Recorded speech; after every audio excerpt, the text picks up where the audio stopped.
अस्सलाम वालेकुम friends, welcome to my YouTube channel. उम्मीद है आप सब खैरियत से होंगे। दोस्तों, आज की वीडियो में हम डिस्कस करेंगे एक नॉर्मल सैलरीड इंडिविजुअल, वो इंसान जिसकी सिर्फ सैलरी इनकम है, ना वो कोई बैंक प्रॉफिट ले रहा है, ना उसके कोई डिविडेंड्स हैं, उसकी कोई एक्स्ट्रा इनकम नहीं है, सिर्फ सैलरी इनकम है जो वो एक्सपेंस हो जाती है। ठीक है। और वो किस तरह अपनी वेल्थ को रिकंसाइल कर सकता है, किस तरह वो अपनी सैलरी रिटर्न सबमिट कर सकता है। सैलरी आई वो एक्सपेंस हो गई, थोड़ी बहुत उसकी सेविंग्स होती हैं। तो इंशाल्लाह आगाज़ करते हैं। सबसे पहले आपको आईआरएस पर लॉगिन कर लेना है। रजिस्ट्रेशन नंबर के टैब में आपको अपना सीएनआईसी नंबर लिखना है, पासवर्ड लिखें, लॉगिन करें यहाँ से। तो फ्रेंड्स, हमने अपने आईआरएस डैशबोर्ड पर लॉगिन कर लिया है। यहाँ पर आपको आना है file your income tax return. यहाँ पर आप देख रहे होंगे सैलरी रिटर्न, इससे क्लिक करें। यहाँ पर टैक्स पीरियड लिखें। टैक्स पीरियड का मतलब है कि आप किस साल की रिटर्न सबमिट कर रहे हैं। हम करें 2023 की, सिलेक्ट करें, कंटिन्यू करें। ये आपके सामने एक सैलरी रिटर्न फॉर्म खुल चुका है। देखें, फर्स्ट में आपको नज़र आ रहा होगा, फर्स्ट रो में पे, वेजेस और अदर रिम्यूनरेशन।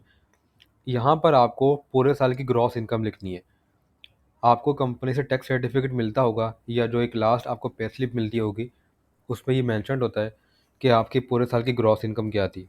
लेट सपोज इनके पूरे साल की ग्रॉस इनकम थी 15,10,000 रुपये।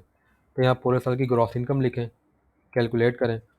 एक बात याद रखें, जो भी आप फिगर लिखें फ़ौरन कैलकुलेट भी करें उसको। फिर आपको आना है टैक्स चार्जेबल और पेमेंट्स के टैब में। यहाँ पर आपको आना है एडजस्टेबल टैक्स में। एडजस्टेबल टैक्स में वो टैक्स लिखें जो कंपनी ने आपका काटा। पूरे साल में जो कंपनी ने आपका टैक्स काटा है वो यहाँ पर लिखेंगे। सेकंड कॉलम में टैक्स कलेक्टेड और डिडक्टेड, सैलरी ऑफ एम्प्लॉयज़, यहाँ पे लिखे कैलकुलेट करें इसे। फिर कंप्यूटेशंस में आना है आपको। देखिए, कंप्यूटेशंस के टैब में आपको नज़र आ रहा होगा ये refundable income tax. Refundable income tax का मतलब है कि वो अमाउंट जो गवर्नमेंट आपको रिटर्न करेगी, रिफंड करेगी, आपने एडिशनल टैक्स पे कर दिया।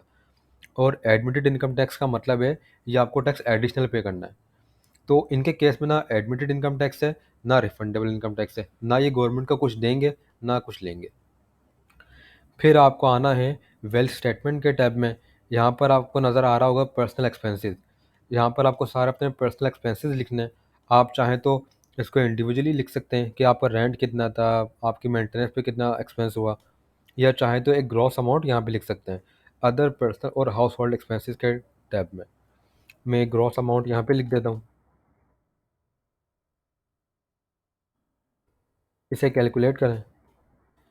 फिर आपको आना है पर्सनल एसेट्स और लायबिलिटीज़ के टैब में। देखें, ये क्योंकि लास्ट ईयर इन्होंने रिटर्न सबमिट की थी, तो इनके पुराने एसेट्स शो हो रहे हैं। तो मैं इसको डिलीट करता हूँ ताकि मैं आपको बिगिनिंग से बता सकूँ। फ्रेंड्स, मैंने एक डिटेल्ड वीडियो भी बनाई है इनकम टैक्स रिटर्न के लिए कि आप किस तरह ये सारी चीज़ें सबमिट कर सकते हैं, डिक्लेयर कर सकते हैं। तो मैं उसका लिंक भी डिस्क्रिप्शन में दे दूँगा, डिटेल के लिए आप वहाँ भी देख लीजिएगा। मैं भी इस वीडियो को शॉर्ट रख रहा हूँ, तो मैं आपको जो इनके कंसर्न जो रेलेवेंट हैं, मैं सिर्फ उसको बताऊँगा आपको। ठीक है। देखिए, यहाँ पर आपको नज़र आ रहा है इन्वेस्टमेंट अकाउंट, एन्युटी वगैरह। यहाँ पर आप अपना बैंक अकाउंट डिक्लेयर कर सकते हैं। यहाँ प्लस पे क्लिक करें, यहाँ बैंक अकाउंट नंबर लिखें,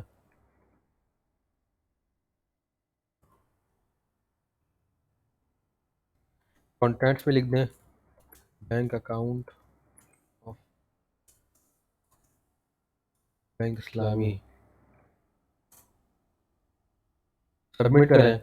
आपके अकाउंट में 30 जून को जो बैलेंस होगा वो आप यहाँ लिख सकते हैं। उसके बाद कोई गाड़ी इनके नाम पे नहीं है। प्रीशियस पोजीशन में कोई ज्वेलरी अगर अगर है तो वो यहाँ लिख सकते हैं। प्लस पे क्लिक करें, सबमिट करें। जो अमाउंट है गोल्ड की या ज्वेलरी की वो यहाँ पे लिख दें। अगर हाउस होल्ड इफेक्ट में आपको अमाउंट डिक्लेयर करना चाहें वो यहाँ कर सकते हैं। पर्सनल आइटम में सब कुछ मोबाइल वगैरह कवर हो जाता है, पर्सनल आइटम में लिख दें। अगर आपके कोई बॉन्ड्स हैं आप वो भी यहाँ डिक्लेयर कर सकते हैं। प्लस पे क्लिक करके यहाँ पे लिख दें, या अगर यहाँ नहीं करें तो यहाँ पर अलग से लिख दें एनी अदर एसेट। प्लस पे क्लिक करें, यहाँ लिख दें प्राइस बॉन्ड्स। तो टोटल वैल्यू है बॉन्ड्स की आपके पास 30 जून को, वो यहाँ पे लिख दें। फ्रेंड्स एक बात याद रखें कि यहाँ पर आपको 30 जून का स्टेटस डिक्लेयर करना है। 30 जून को आपके पास जो भी एसेट्स थे वो यहाँ डिक्लेयर करने हैं, छुपाना आपने कुछ नहीं है। इसे कैलकुलेट करें,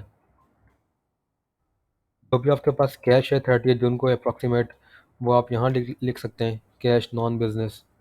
इसे कैलकुलेट करें,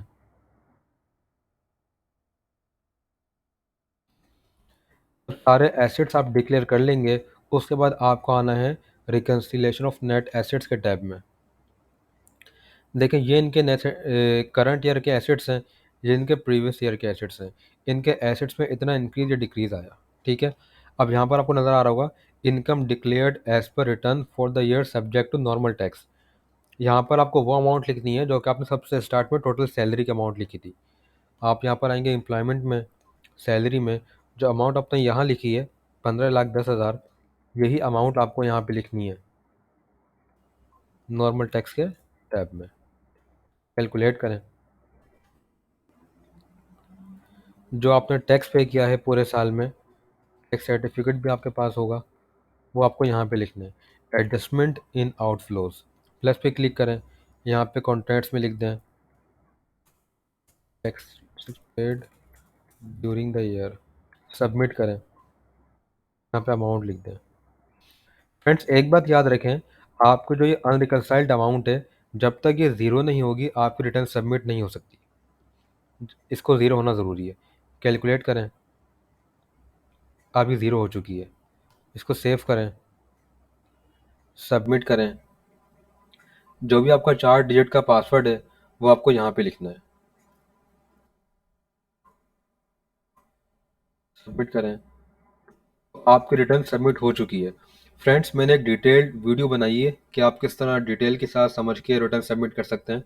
मैं इंशाल्लाह उसका लिंक भी डिस्क्रिप्शन में दे दूंगा, आप वो भी देख लीजिएगा। Thank you so much.